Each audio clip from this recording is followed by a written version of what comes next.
Welcome back to Business Breakfast in Bedhead. I actually do these live calls on Instagram. I would love for you to come and hang out with me at them. So if you don't already follow me at Dawn Bradley, DAWNBRADLEY, should have made a song about that. Go follow me there because then you can take part in these live calls and can actually chat with me. But if you can't make them, no sweat. Now they're going to be here. So welcome to Business Breakfast in Bedhead. Buckle up, friend, and let's dive in. I overthink, I overshare, and I overanalyze. So come explore with me as I chat about business, life, and relationships, all through the lens of an anxious creative.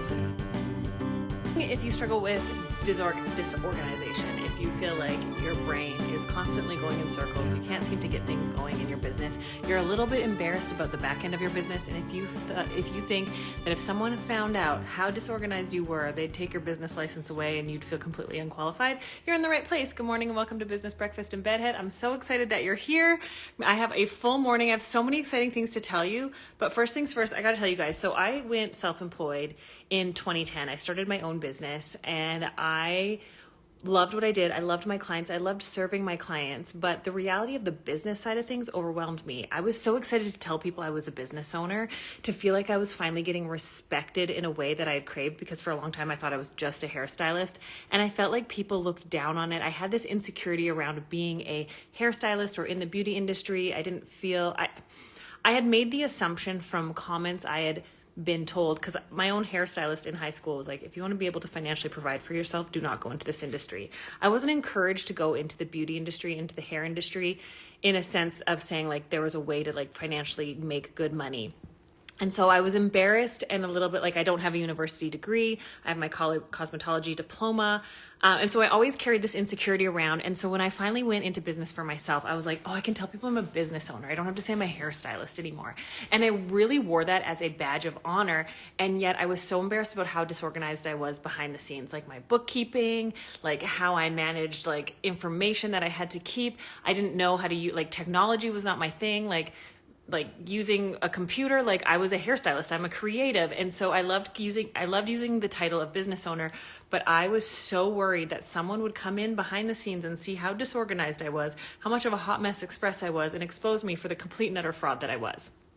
I felt like, who am I to be? I wanted the title of business owner. I wanted the respect of business owner, but I didn't feel like I truly was one. I didn't feel confident in being a business owner. And so if that's you, I want to help you get out of disorganization. And one of the things I had to learn, and this probably isn't the answer, I know you're probably coming here and she's going to give me a checklist. She's going to tell me what to do. If you think you might have ADHD, or you know that you have ADHD, one thing that I've learned is to embrace my system. For the longest time, I tried to find other people's systems for what worked, and it never worked for my brain. And so I've learned to create checklists for myself, but you have to find what works uniquely for you. But I also realized that I use organizing. I'm actually really good at organization. I'm not good at maintaining organization. So I actually like creating systems. I like creating checklists. I like creating things. I like planning. I like figuring it out. I like problem solving. And so I'm actually really good at coming up with a system. For me, it's maintaining and following a system and a routine, because I thrive on challenge. And so the moment that something becomes routine and monotonous or copy and paste, it's no longer exciting and fun for me. So it's not a challenge. So, cleaning the dishes up after dinner is always really hard for me because you have to do it all the time. Making my bed every morning is really hard because I have to do it all the time. But finding a new way, a new system, a quicker system, a more efficient system is fun. And so I'm constantly trying to hack my brain to try to come up with a new, quicker way. And then I keep myself in the planning and strategizing. And so if you are like, I'm so disorganized and like, there's got to be a better way because I can't, there's got to be a way that finally I'll maintain. If this lands, put a 1 in the chat. If you're like, okay, no, I have a system that works, but it's boring and I can't seem to do it and I'm struggling with it. So it's like, I'm going to try and find a new way. You're actually using it as a form of self-sabotage, because you're keeping yourself in the planning and strategizing. I call this procrastinating. It's so easy to stay in the planning, the like figuring out instead of the doing. And so I know the disorganized freaks you out, and you think someone at one point told you were lazy, told you were disorganized, and you've adopted this label on yourself of thinking I'm not enough. And so in order to be enough, to finally be the success that I want, to finally get to the place that I want, I guess I need to be more organized. Truth is, I'm still a hot mess express. I'm not the most organized. I've found systems that work for me and my brain, and I go with it and I allow myself to be messy. I allow a certain level of mess because if I can get things done is better than perfect, and B+ work is still a pass. And if it means that it's a little bit harder to find, but I save myself 5 hours of doing stuff that's not actually pushing the needle forward in my business, because at the end of the day, I want to ask you, what's more important, making money in your business and revenue so that you can pay your bills and pay yourself, or being organized? Right? Like, as long as you can find things if you need to find them. So if I'm like, have a Google Doc open, or if I'm in Canva, I make sure I name something, a name that I know that if I search for it, I can find it. Everything's searchable these days. So if you're worried about your digital disorganization, same. I get stressed out about it too. But as long as you know where to find it or how to find it, even if it's not in a proper folder, like you should see my actual physical file folders, because I'm old school that way still. I sometimes just put things in piles. It's like the ADHD pile system. I know it's not the best, and you guys are probably like, this isn't what I thought it was going to be, but honestly, I know what works, and I know what I use to sabotage myself and to keep myself in procrastination. I know I thrive when I'm taking action, and I'm not trying to convince myself that I'm less than, or I'm not good enough because I'm not organized enough. So I want to give you full permission today to allow yourself to have a certain level of disorganization, because you're a creative individual, and the disorganization, the little bit of chaos actually helps you show up better. And as long as you can find things that you need to find when you need to find them, then that's all that matters. That's all that matters. And I'm giving you permission to be a little messy, because what's more important than planning, strategizing, and organizing is taking messy, immediate, imperfect action. And I'll tell you this from someone who's built and rebuilt my career multiple times over the last over 2 decades. I can always find things, I can always organize things, but organizing things has never brought in more revenue for me. Organizing things in my business has never brought in more revenue. Organizing things and having things in this simple, neat, and tidy package has never made me make more revenue. And so learning to take messy, immediate, imperfect action, finding a system that works for you. I mean, color coding has been like my biggest thing. Like especially when it comes to digital or tactical, this light, I've got these plants here. And so that's what the light's all weird on my face. Color coding so I can find things easier. Or you can see, like, I live in a very colorful home.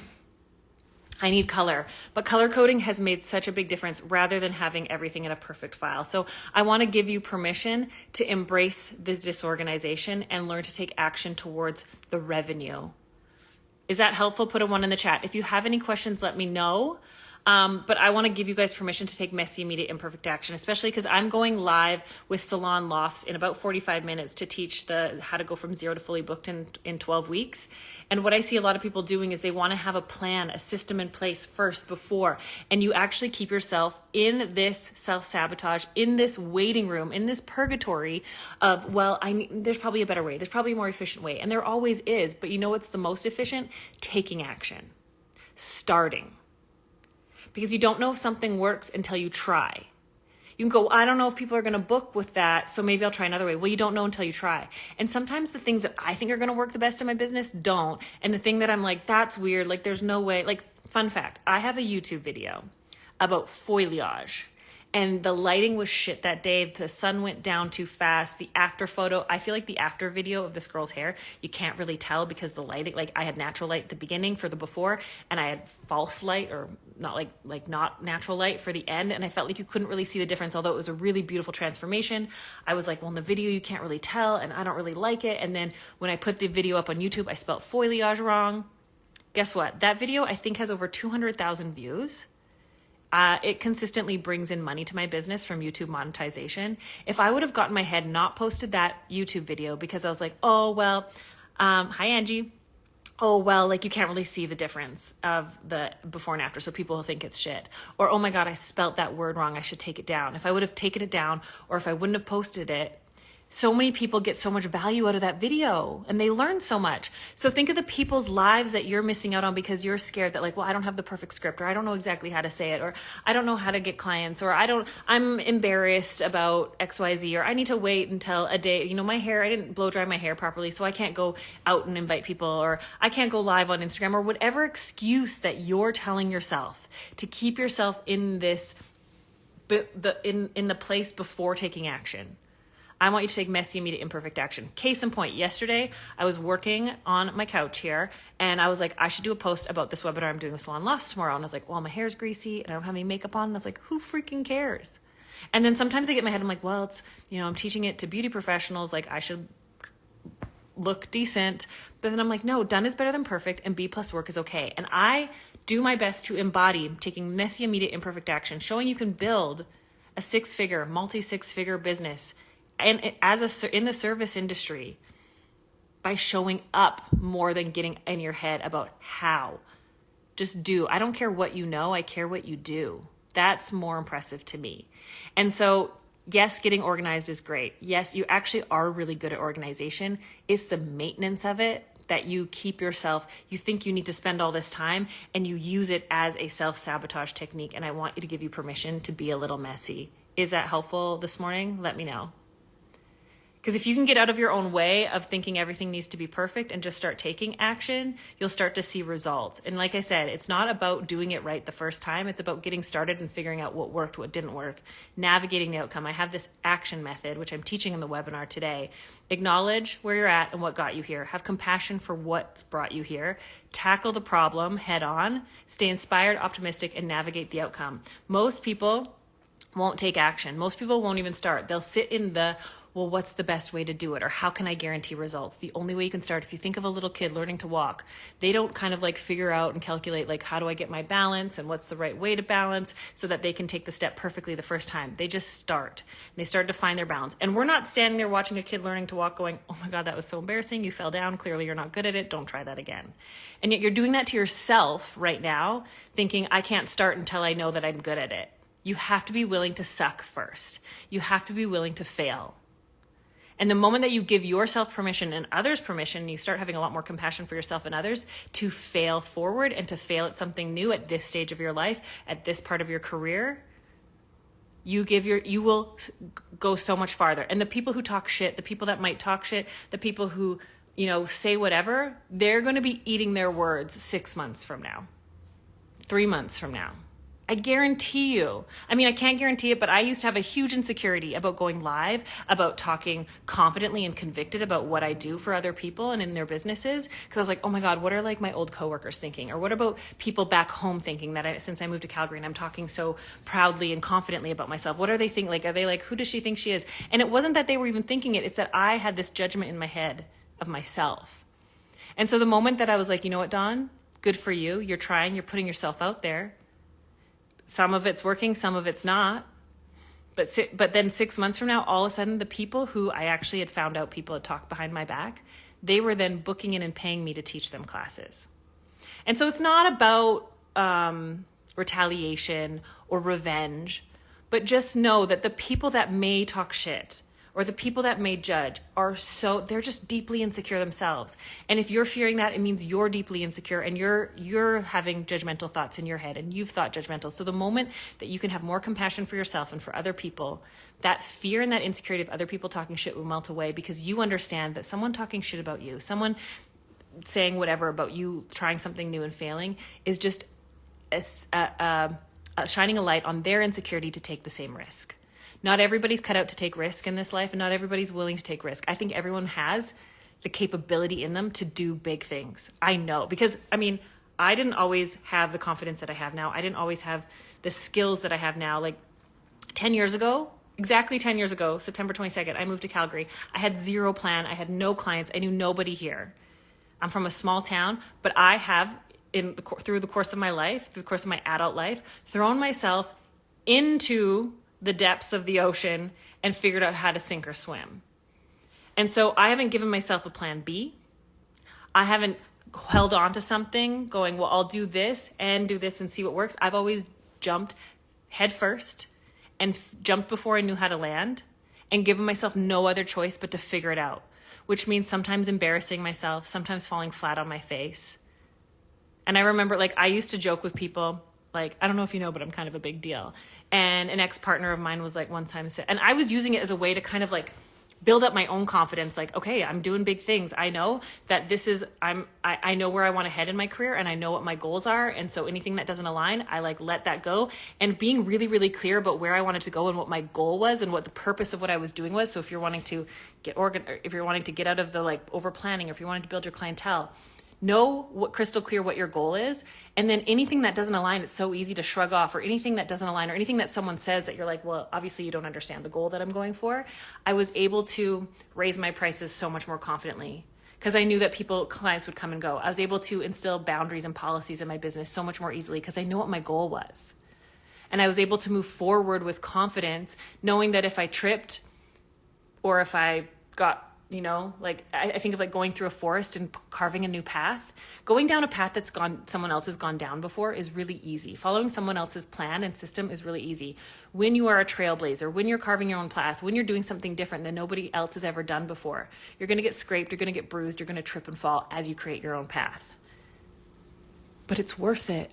And you have to be willing to fail, and you have to let go of the fear of what other people are going to think and say and do, because people aren't going to understand. And if people aren't going to get curious and inquire about what you're doing and why you're doing it, and if they're just going to make assumptions, let them.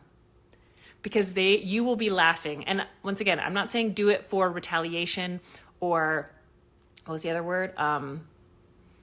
Like, don't do it in spite of other people. Do it for yourself. But you'd be amazed when people want to project their own fears on you. People want to project their own excuses on you that have kept them small. And so when you step out of someone else's comfort zone, it's amazing how uncomfortable it makes other people feel. So with that, I kind of went way off on a tangent about disorganization, but I want you to know that if you think that you need to be more organized and you're like stuck in this, like, I need to plan, I need to organize, I need to have everything in place first, don't stay stuck there.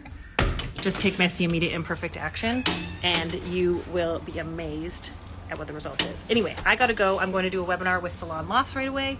The link is in my bio if you want to join. It's free, but I'm really excited to share more with you guys. If you haven't been to my lives, I go live weekday mornings around this time, help you with your life, business, and building your bank account. Okay, until tomorrow, you guys, stay weird. Bye.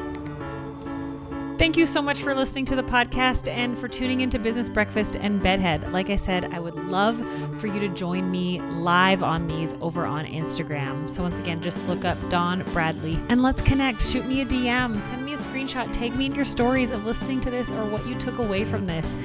Those comments, that feedback really makes my day and helps me know that these things are landing and that you want to hear more. I do these lives and I do this podcast for you to help you, and your feedback means the world to me. And if you enjoyed this episode, help me spread the love. Share it with a friend, a coworker, family member, or leave a review. And make sure you subscribe so that you don't miss out on any future episodes. Thanks so much for being here, and we'll see you next time. Until then, friend, stay weird.